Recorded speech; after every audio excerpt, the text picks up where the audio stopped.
ఇప్పుడు నేను ఫస్ట్ ఆ సప్త నిర్మాణ ఆకృతి ఉంది అని చెప్పినప్పుడు నేను సప్త నిర్మాణ ఆకృతి ఏ విధంగా ఉందో చూపించాలి. కానీ నేను కొంచెం విభిన్నంగా బోధిస్తాను. ఏ విధంగా అంటే సప్త నిర్మాణ ఆకృతి పౌలు రాసిన ఉత్తరంలో ఉంది అని నేను ఫస్ట్ చెప్తూ, లేదు అని ఫస్ట్ ఆ యొక్క పరిస్థితిని చూపిస్తాను. లేదు అన్నప్పుడు మీ అందరూ అవును లేదు కదా అని అనుకుంటారు. తర్వాత అది ఏ విధంగా ఉందో అది మీకు తెలియపరుస్తాను. సో ఫస్ట్ మనం ఈ సప్త నిర్మాణ ఆకృతిని పౌలు తన రాసిన ఉత్తరంలో కూడా మనం చూడగలము. ఎందుకు సప్త నిర్మాణ ఆకృతి క్రీస్తు యేసు ఎందుకు పాటించేవాడు? ఎందుకనగా ప్రతి సంఖ్యకు బైబిల్లో ఒక ప్రాధాన్యత కలదు. For example 3 త్రిత్వమైనది. 2 ఎక్కడైనా 2 సార్లు ఒకటే పదము రెండు మార్లు వాడితే అది మోషే మోషే అన్నప్పుడు ఆ విధంగా అటువంటి పదములు ఎప్పుడైనా రెండు ఒకటేసారి పదములు వాడబడితే అది నిబంధనకు సాదృశ్యమై ఉన్నది. సో ఆ విధంగా 5 అనే సంఖ్య కృపకు సాదృశ్యమై ఉన్నది. 7 అనే సంఖ్య దైవత్వముకు సాదృశ్యమై ఉన్నది. 7 అనే సంఖ్య పరిపూర్ణతకు సాదృశ్యమైనది. సో దేవుడు సప్త నిర్మాణ ఆకృతిని చేస్తున్నాడనగా సంపూర్ణమైన నిర్మాణమైన ఆకృతి సంఘమునకు అనుగ్రహిస్తున్నాడు. There is nothing that God is leaving behind. ఏది విడిచిపెట్టలేదు. దేవుడు రాసిన ఆ 7 ఉత్తరములలో సంఘము యొక్క సంపూర్ణత కలదు, సంఘము యొక్క సంపూర్ణమైన అభివృద్ధి కలదు. సో అందుకోసమే దేవుడు ఈ సప్త నిర్మాణ ఆకృతిని పాటించేవాడు.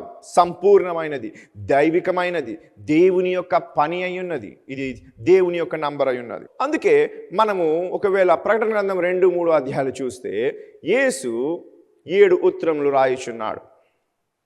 7 సంఘములకు ఉత్తరములు రాయుచున్నాడు. నేను ప్రకటన చెప్పినప్పుడు బోధించినప్పుడు దాంట్లో చెప్పి ఉన్నాను ఏమని, ఆనాడు ఆసియా మైనర్లో ఆసియా కాండంలో అప్పటికి సుమారు 100 సంఘములు ఆల్రెడీ ఉన్నాయి. కానీ దేవుడు 7 సంఘములకే ఎందుకు రాస్తున్నాడు అనగా ఆ 7 సంఘములలో ఉన్న చెప్పబడినది ప్రతి 100 సంఘములకు వర్తించును. నేడు ప్రపంచంలోని అనేకమైన సంఘములకు అది వర్తించును. సో యేసు ఎప్పుడైతే 7 సంఘములకి ఉత్తరం రాస్తున్నాడో ఆ 7 సంఘంలో ఉన్న ఉత్తరములు ప్రతి సంఘములకి అది చెప్పవలసి ఉన్నది. అనగా ఎఫెసస్కి రాయము అని చెప్పినప్పుడు ఆ ఉత్తరము తీసుకొచ్చి ఎఫెసస్కి ఇవ్వడమే కాకుండా ఆ ఎఫెసస్కి ఇచ్చిన ఉత్తరమే స్మిర్నాకు, థియతైరకు మరియు సార్డిస్కు, ఆ విధముగా ఫిలడెల్ఫియాకు ప్రతి వారికి ఆ ఒక ఉత్తరము ఇవ్వబడ్డది. అదే విధముగా సో దేవుడు 7 ఉత్తరం రాసినను అది సంఘం యొక్క సంపూర్ణత కలిగి ఉన్నది, పరిపూర్ణత కలిగి ఉన్నది కనుక ఆయన సప్త నిర్మాణ ఆకృతిని పాటిస్తూ వచ్చేవాడు. యేసు ఎప్పుడైతే ఆఖరి ఎపిజల్, ఆఖరి పుస్తకములో, బైబిల్లో ఉన్న ఆఖరి పుస్తకము అపోకలిప్టిక్ బుక్ అని అంటాము, అంత్య దినములను గూర్చిన పుస్తకము. సో ఈ పుస్తకంలో దేవుడు సంఘమునికి రాయుచున్నప్పుడు సప్త నిర్మాణ ఆకృతిని పాటిస్తూ 7 సంఘములకి రాశాడు. 7 సంఘములకు రాయబడి మొదటి ఉత్తరము ప్రతి సంఘములకి ఇవ్వాలి. 100 సంఘములకి ఇవ్వాలి, మిగతా 6 సంఘాలు ఏవైతున్నాయో వాటికి కూడా ఇవ్వాలి. అదేవిధంగా ఒక సార్దిస్కి రాసిన ఆ ఉత్తరము ఎఫెసస్కి ఇవ్వాలి, థియతైరకు ఇవ్వాలి, లొయిదీషియాకి ఇవ్వాలి. సో ఈ విధముగా ఆయన 7 ఉత్తరం రాశాడు. ఎందుకనగా 7 అనేది సంపూర్ణత కలిగి ఉన్నది, పరిపూర్ణత కలిగి ఉన్నది. సో యేసు ఉత్తరం రాస్తే, సంఘం సంబోధిస్తే 7 ఉత్తరములతో రాశాడు. అదేవిధంగా మనం క్రీస్తు యేసు యొక్క పరిచర్యలో ఆయన చెప్పిన బోధన చూస్తే ఆయన దేవుని రాజ్యము గురించి ఆయన కొన్ని ఉపమానములు చెప్పి ఉన్నాడు. మత్తయి సువార్త 13వ అధ్యాయంలో యేసు రాజ్యము గురించి 7 ఉపమానములు చెప్పి ఉన్నాడు. ఉత్తరములు 7 రాశాడు. క్రీస్తు యేసు బోధించినప్పుడు 7 పారబుల్స్ అనగా 7 పారబుల్స్ అనగా 7 ఉపమానములు రాజ్యం గురించి చెప్పి ఉన్నాడు.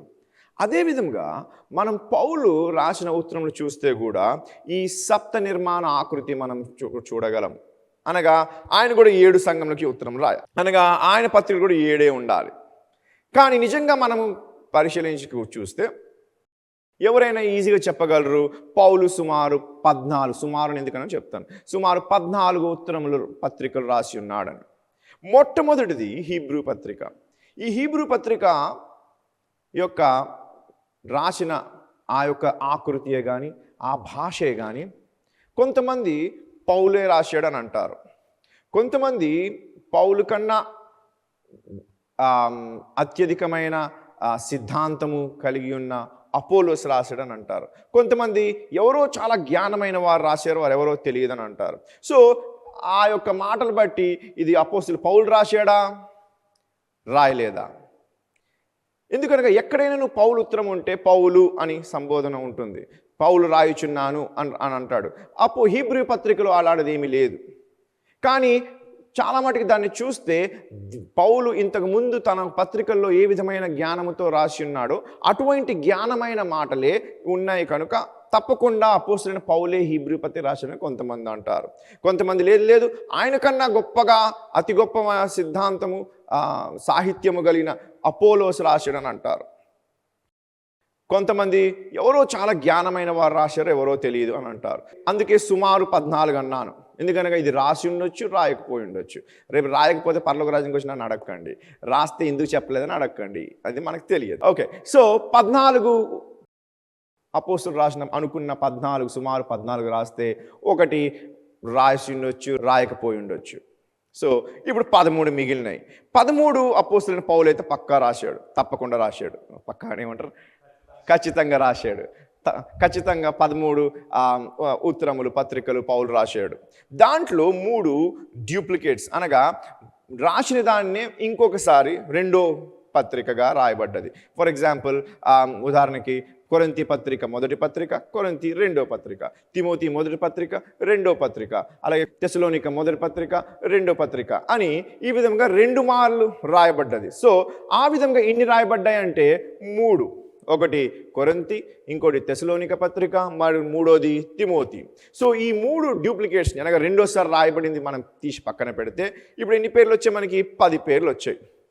ఈ 10 సంఘములకు రాసిన 10 ఉత్తరములు, ఈ 10 ఉత్తరములు 3 డూప్లికేట్స్ తీసినాక, హీబ్రూ 14 తీసేసినాక 10 పత్రికలలో మనం జాగ్రత్తగా పరిశీలించి చూస్తే ఆ 10లో 3 పౌలు ఆనాడు ఆది సంఘంలో ఉన్న కాపర్లైన పాస్టర్లకి రాయుచున్నాడు.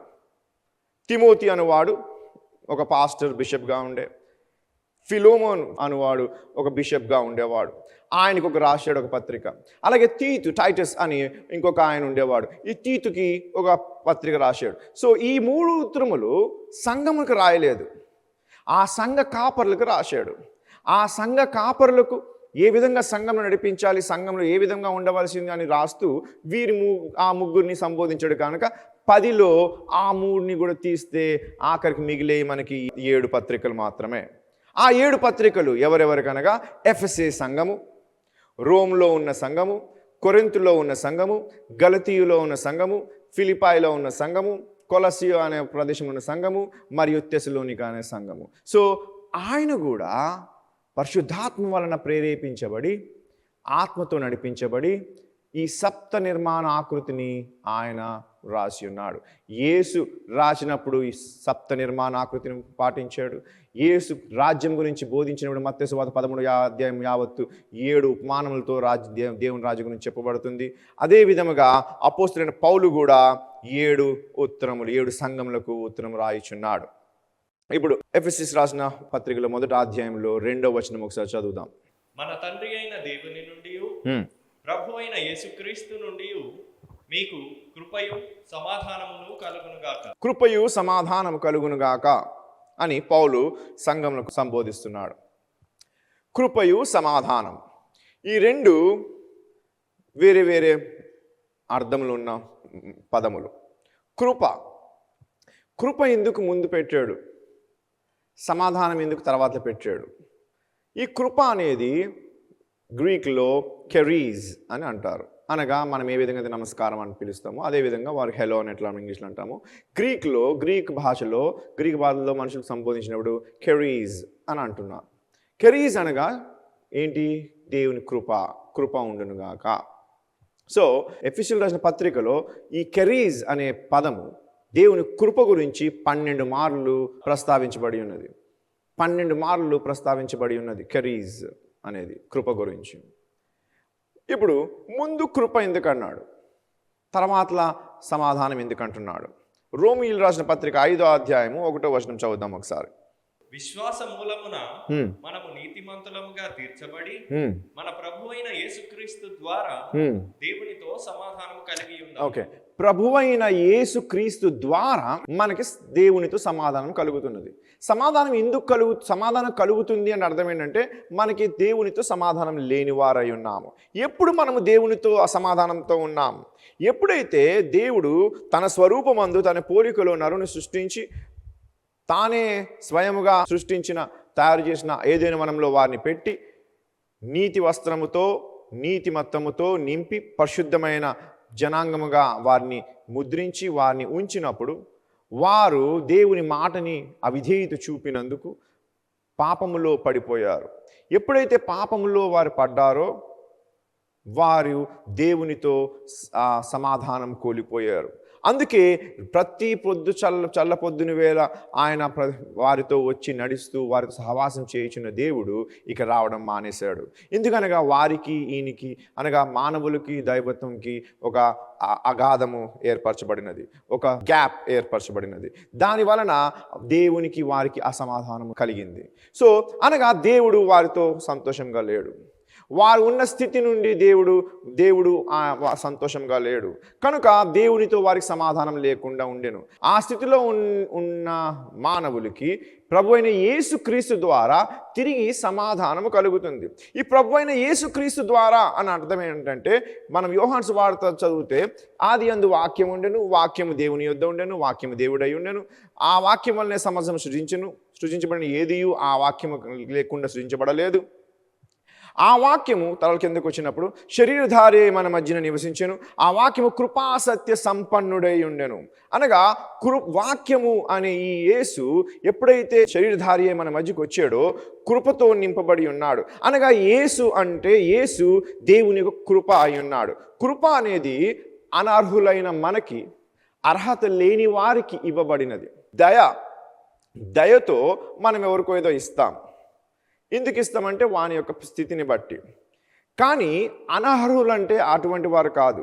దయ కూడా కలగకూడదు. ఎందుకంటే అర్హత లేని వారిని, అనగా మనకి ఇష్టం లేదు, మనకి సమాధానం లేదు, వారు చేయించిన పని మనకు నచ్చదు, అయినప్పటికీ అనర్హుడు అయినప్పటికీ దేవుడు నీ పట్ల అనుగ్రహించిన దీవెన. సో మనకి అటువంటి దాగు మచ్చలేని గొర్రెపిల్లగా యేసు అనుగ్రహించబడుటకు ఎటువంటి సామర్థ్యము, ఎటువంటి అర్హత లేని వారమై ఉన్నాము. అయినప్పటికీ కృప అనర్హులైన వారికి దేవుడు ఉచితముగా అనుగ్రహించాడు. ఎప్పుడైతే ఈ వాక్యము శరీరధారై వచ్చిందో కృపతో నింపబడి ఉన్నాడు, ఆయన కృపై ఉన్నాడు, సంపూర్ణమైన కృపై ఉన్నాడు. సో కృపగా ఎప్పుడైతే ఆయన వచ్చాడో ఆ కృప బట్టి ఇప్పుడు మనకి సమాధానం కలుగుతున్నది. కనుక అందుకే పౌలు రాసిన పత్రికల్లో ప్రతిసారి ఆయన కృప నీకు కలుగునుగాక, కృపాక్షేమం నీకు కలుగునుగాక అని సంబోధిస్తుంటాడు. సో కృప ఉంటేనే దేవునితో సమాధానం కలుగుతుంది. కృప ఉంటేనే నీకు క్షేమము. కృప లేని ఎడల నీకు దేవునితో అసమాధానము. కృప లేని ఎడల దేవుని యొక్క సంరక్షణ నీకు ఉండదు. దేవునితో అసమాధానంగా ఉంటే దేవుడు నిన్ను ఎందుకు రక్షిస్తాడు? సో నీవు రక్షించబడాలంటే, నీవు దేవుని చేత సంరక్షించబడాలంటే నీవు ఆయన కృప మధ్యన ఉండాలి. సో కృప ఉంటేనే దేవునితో సమాధానం ఏర్పరచబడుతుంది.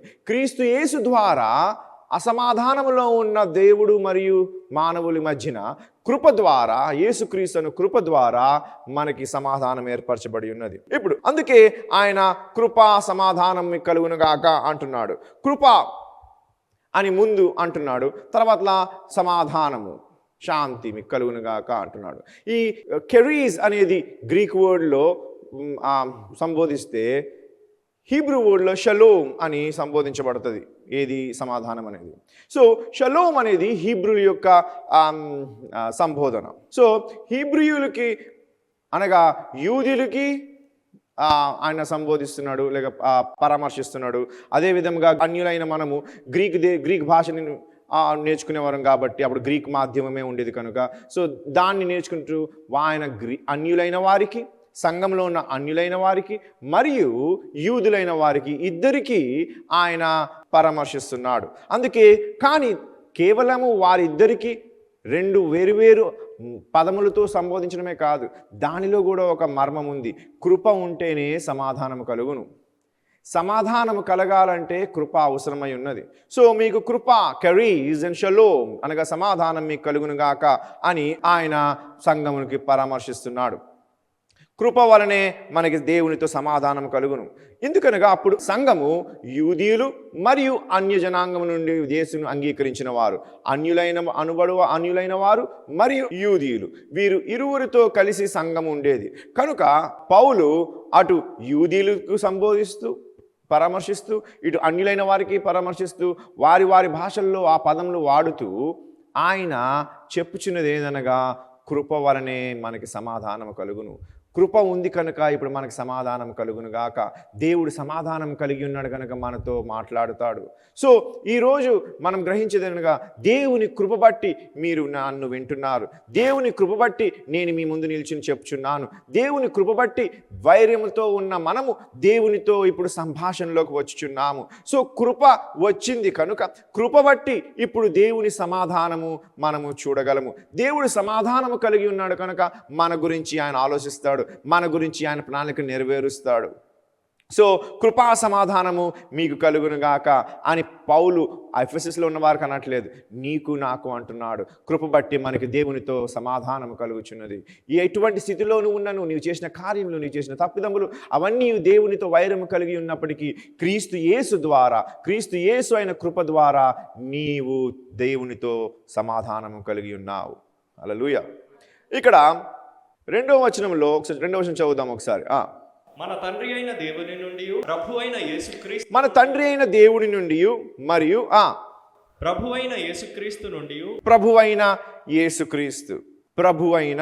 ప్రభువు అనగా అది బిరుదు.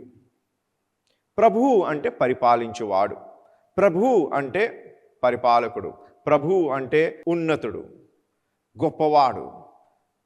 ఆయన కిందే సమస్తము ఉన్నది.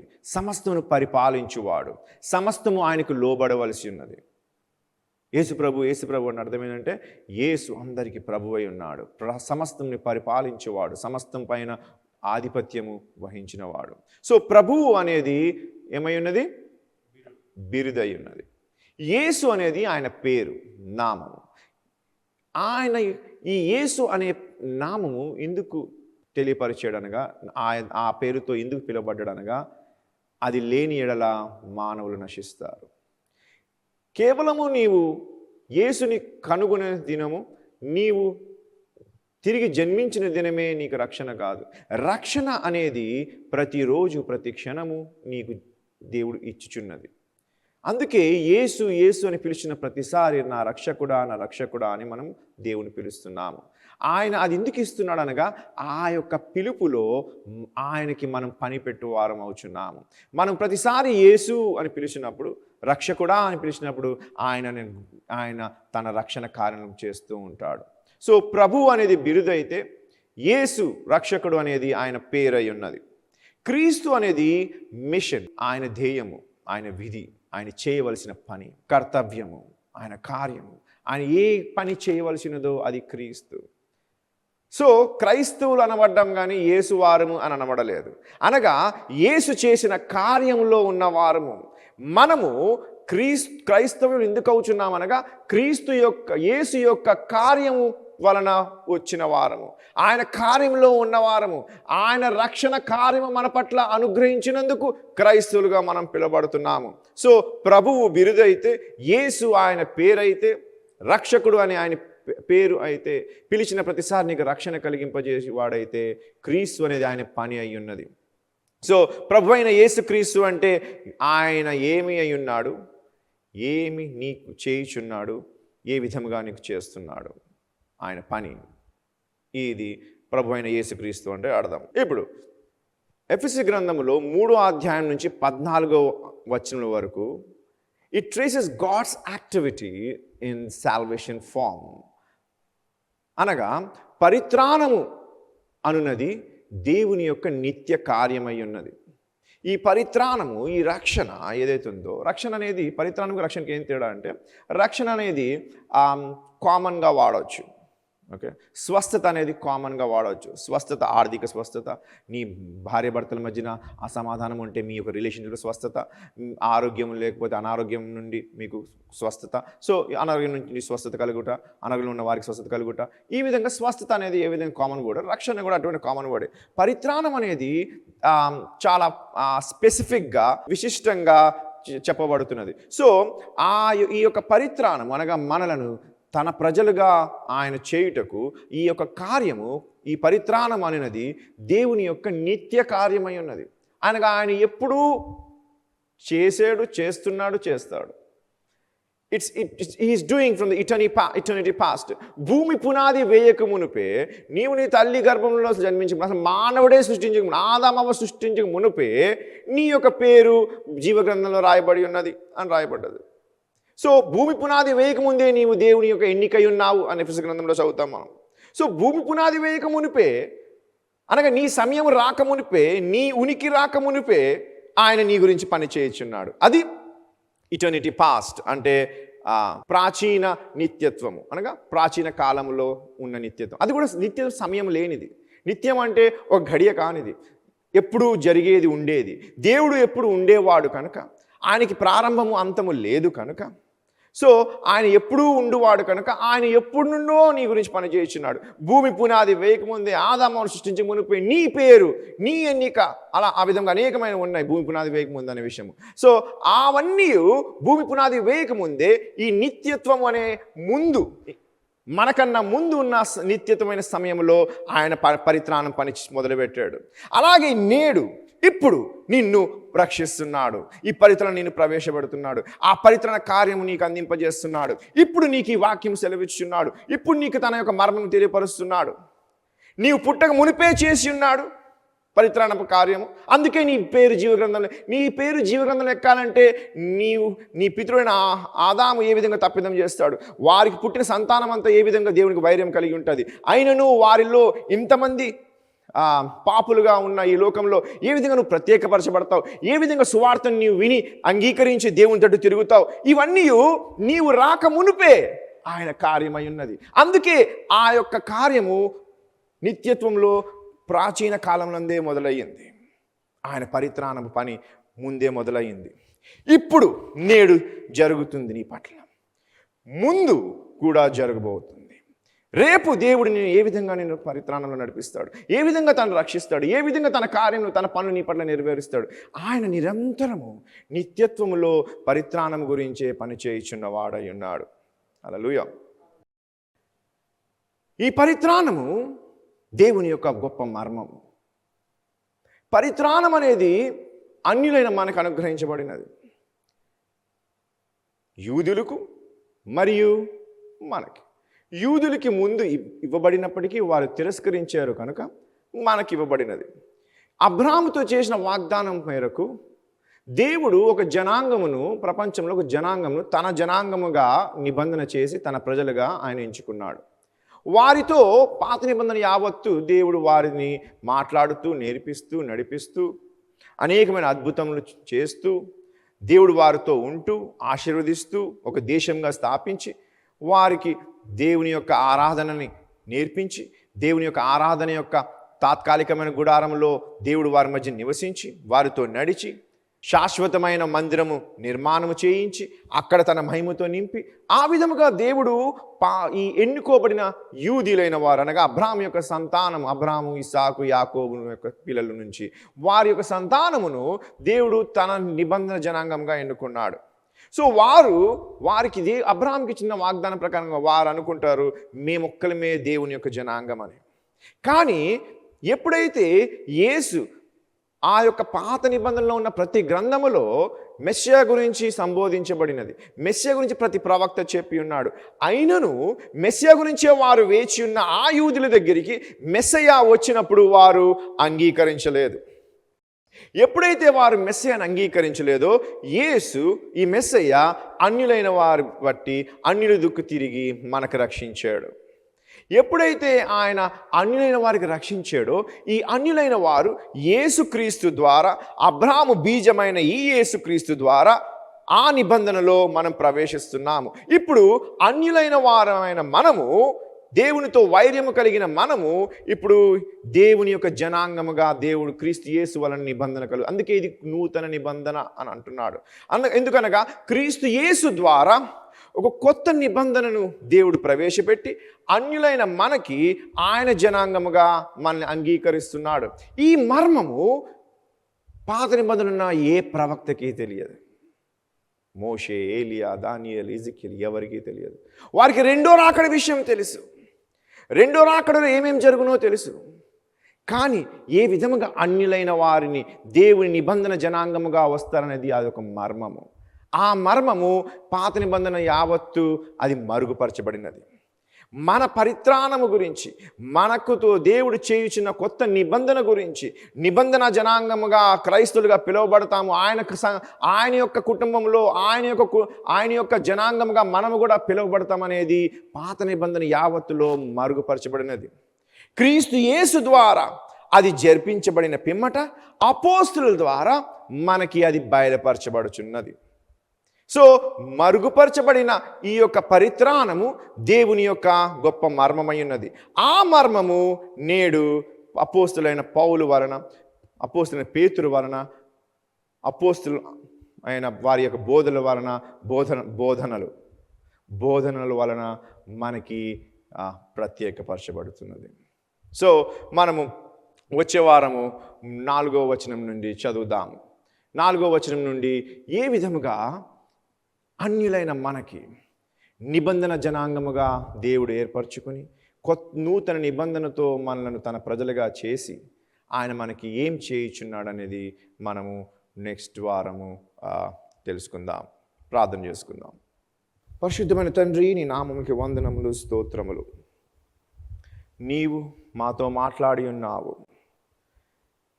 నీ ఆత్మ మాకు బోధించుచున్నది. నీ ఆత్మ నాకు నేర్పించుచున్నది. నీ ఆత్మే వీరికి గ్రహింపు అనుగ్రహిస్తున్నది. నీ ఆత్మ ద్వారా మేము నడుచులాగున నాయనా పరిశుద్ధాత్ముడు బలముగా అనేక రకమైన నాయనా మరి విభిన్నమైన ఆ ప్రవక్తల మీద బలముగా వచ్చినప్పుడు వారి దేవుని మాటను అందింపజేశారు. సౌలు మీద బలముగా వచ్చినప్పుడు యుద్ధంలో చేశాడు. దావీదు మీద బలంగా వచ్చినప్పుడు పోరాడాడు. నాయనా మరి ఆ ఆత్మ మా మీద మాలో వచ్చేలాగిన కృప చూపావు.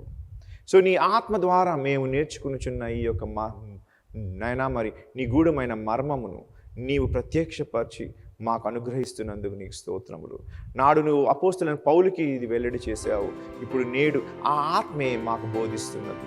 ఇది నాయనా ఆనాడు రాయబడినప్పటికీ దీని యొక్క నాయనా మరి వివరణ, దీని యొక్క విశదీకరణ మాకు తెలియలేదు. కానీ నీవు నీ ఆత్మ ద్వారా మాకు నేర్పిస్తున్నావు. స్తోత్రము. ఇదిగో నీ ముందు మేము వచ్చి ఉన్నాము. మాతో మాట్లాడము. ఈ యొక్క ఎఫెసస్ గ్రంథములో నీ దీవెనకరమైన మాటలు మాకు దీవెన కలిగించులాగన, నీవు మా నిమిత్తమే చేసిన ఆ గొప్ప గొప్ప కార్యములు బట్టి మేము నాయనా అతిశయించులాగన, ఆనందించులాగన కృపతో నడిపించమని యేసు పరిశుద్ధ నామమున అడుగుచున్నాము తండ్రి. ఆమేన్. God bless you.